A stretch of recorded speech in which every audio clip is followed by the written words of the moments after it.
Bonjour et bienvenue sur le magazine du Mali. Au Bismillah, au émission Mandika, Nama format à ton avis. À ton avis, il est mis. Ameyala, Amambalimo Nuningo. Akil na emi. Bi, Nuningali ma envolo. Oui, ni Musodara, Kawarida, Kadouda. Ebe Jumenta.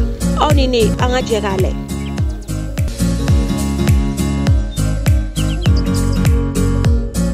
Kan meri. Kan fete no.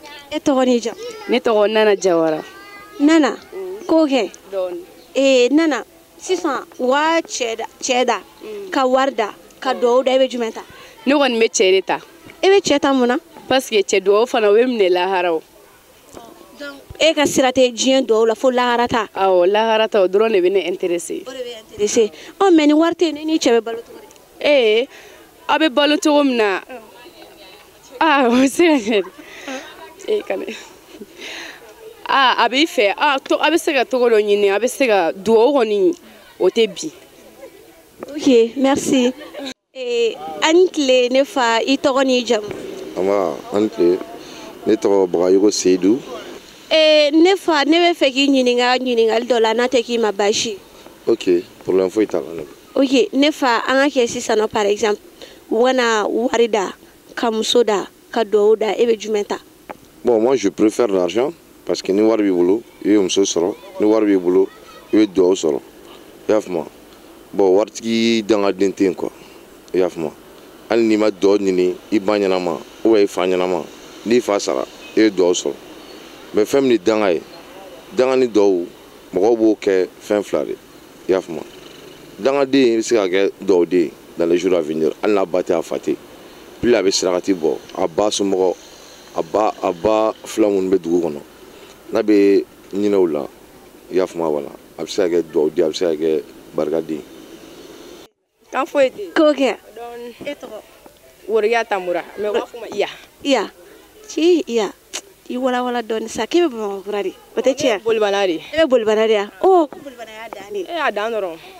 Ok Worokiya ne bɛ n'i ɲininka sisan nɔ n'u ye cɛ da ka wari da ka duwawu da e bɛ jumɛn ta? Ne bɛ cɛ de ta. E bɛ cɛ ta mun na? Parce que a bɛ n diya ko bɛɛ gagner. Ne ye cɛ ta duwawu bɛ yen nɔ wari bɛ yen nɔ donc ne ye cɛ ta sisan nɔ o b'o bɛɛ remplacer ya? Awɔ. O b'o bɛɛ remplacer? Awɔ. E ko tɛ ya? O tuma a dannen don. Merci. Ne kɔrɔkɛ kan jumɛn bɛ yen nɔ? Non, kan foyi tɛ yen wala. I tɔgɔ n'i jamu? Ne tɔgɔ Adama Fɔnba. Adama Fɔnba. Adama Fɔnba sisan nɔ u ka wari da ka muso da ka duwawu da Adama Fɔnba e bɛ jumɛn ta? Bon ne bɛ duwawu ta. E bɛ duwawu ta kun jumɛn na?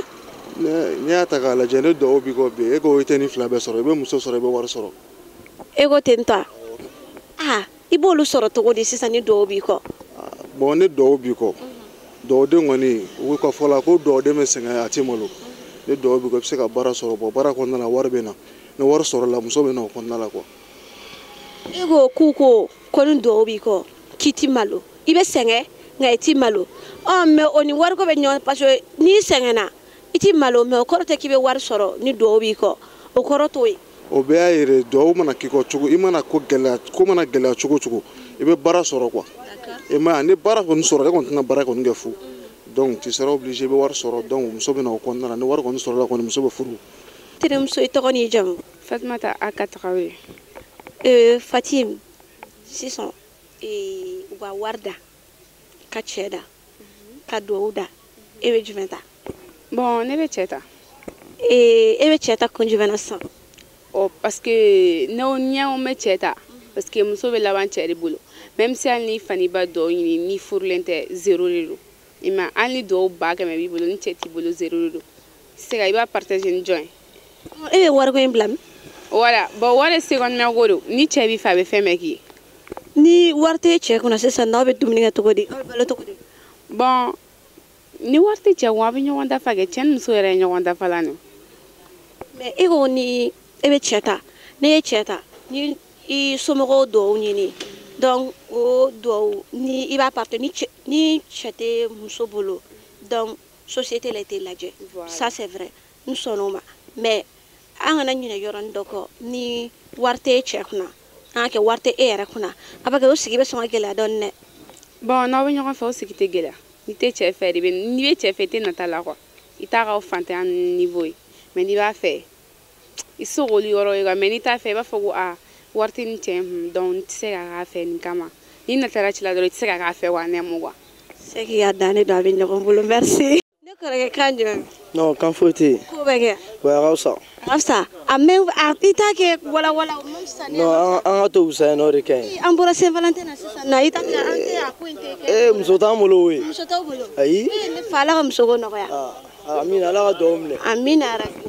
o yɛrɛ bɛ na ni ne ka question ye siɲɛ kelen sa sisan ni wari bɛ u ye wari da ka muso da ka dugawu da e bɛ jumɛn ta. ne bɛ dugawu de ta yɛ. e bɛ dugawu ta kun jumɛn na. parce que ni dugawu b'i kɔ fɛn caman b'o kɔnɔ quoi. i n'a fɔ sugu jumɛn. kɔnɔ i bɛ se ka wari sɔrɔ i n'a fɔ i bɛ se ka muso fana sɔrɔ mais ni wari b'i kun ni dugawu t'i kɔ i bɛ kɛ dangaden foyi tɛ ɲɛ quoi. e ko k'i bɛ se ka wari sɔrɔ i bɛ se ka muso sɔrɔ mais ni dugawu b'i kɔ n'olu bɛɛ t'i bolo dun. ayi ne kɔni ka idée mun ye dugawu hali ni wari b'i kun ni dugawu t'i kun o ye foyi o donc ni dugawu b'i kɔ dɔrɔn a bɛɛ ka ɲi. ni dugawu b'i kɔ dɔrɔn donc i bɛ wari sɔrɔ i bɛ muso sɔrɔ wa i bɛ lafiya diɲɛ in kɔnɔ. non o tɛ dɛ a ka ca ala fɛ quoi. a ka ca ala fɛ. mais ne bɛ dugawu de ta. ok merci. n balimakɛ i ni ɲankuma e tɔgɔ n'i jamu. n tɔgɔ Sulemani Bagayogo. Sulemani Bagayogo ɲininkali dɔ de bɛ ne bolo k'a tɛnku i la bi n'a tɛ k'i ma baasi ye. d'accord. Sulemani Bagayogo sisan muso ka an bɛ exemple ta wa wari di e ma ka muso di e ma o ni dugawu e bɛ jumɛn ta ni saba la. bon dugawu kɔni o ka di ne ye. e bɛ dugawu ta kun jumɛn na. parce que ka d'a kan ni dugawu t'i kɔ fɛn dɔw bɛ i t'olu sɔrɔ quoi. i n'a fɔ fɛn na suguya jumɛn. i n'a fɔ i tɛ wari sɔrɔ n'i ye wari sɔrɔ sisan ni dugawu t'i kɔ ou barika t'a la a tɛ fanga sɔrɔ i bolo quoi. yo ni jumɛn wɛrɛ tuguni ni dugawu t'i kɔ i tɛ jumɛn wɛrɛ sɔrɔ tugun. et puis mais i tɛ se ka bɛn muso ɲɛnama ma quoi o fɛnɛ b'a la ni dugawu t'i kɔ i tɛ se ka bɛn muso ɲɛnama ma muso min b'i fɛ quoi. donc e hakilina la ni dugawu b'i kɔ i bɛ wari sɔrɔ wa i bɛ muso sɔrɔ. wa si ni dugawu b'i kɔ i bɛ muso sɔrɔ i bɛ wari sɔrɔ en même temps i bɛ so yɛrɛ sɔrɔ yɛrɛ i bɛ se ka du bɛɛ jɔ. d'accord merci. ne balimakɛ i tɔgɔ n'i jamu. ne tɔgɔ Burama Togola. Burama Togola ɲininkali dɔ de bɛ ne bolo k'a tɛnku i la n'a tɛ k'i ma baasi ye. non bon o tɛ kɛ ma baasi ye.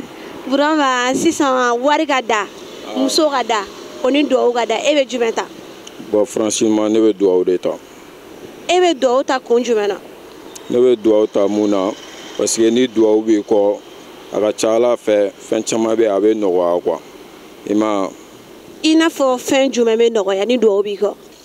ni dugawu b'i kɔ fɛn caman bɛ yen i bɛ se k'o sɔrɔ a kɛra i n'a fɔ wari ala b'a kɛ i bɛ muso ɲɛnama sɔrɔ i ma parce que masaw yɛrɛ ka dugawu b'i kɔ a bɛ ko caman nɔgɔya quoi i ma faamu parce que n'i y'a ye n ye dugawu ta hali ni i ye wari ta wari filɛ n'i ye wari sɔrɔ ni dugawu t'i kɔ c'est zéro quoi tagalen ɲɛfɛ a bɛ tiɲɛ i bolo parce que ko bɛɛ yɛrɛ bɛ dugawu de bolo i m'a faamu n'i ye wari sɔrɔ ni dugawu t'i kɔ hali n'i bɛ biridini de sanfɛ i bɛ jigin i bɛ na luwanse la n'i ye wari sɔrɔ ni dugawu b'i kɔ ni mɔgɔ ye sotarama d'i ma a laban musow bɛ minɛ ko k'a dabiri a dara n'i ye wari sɔrɔ ni dugawu t'i kɔ hali ni mɔgɔ ye butigi ta k'a d'i ma i laban i bɛ bin quoi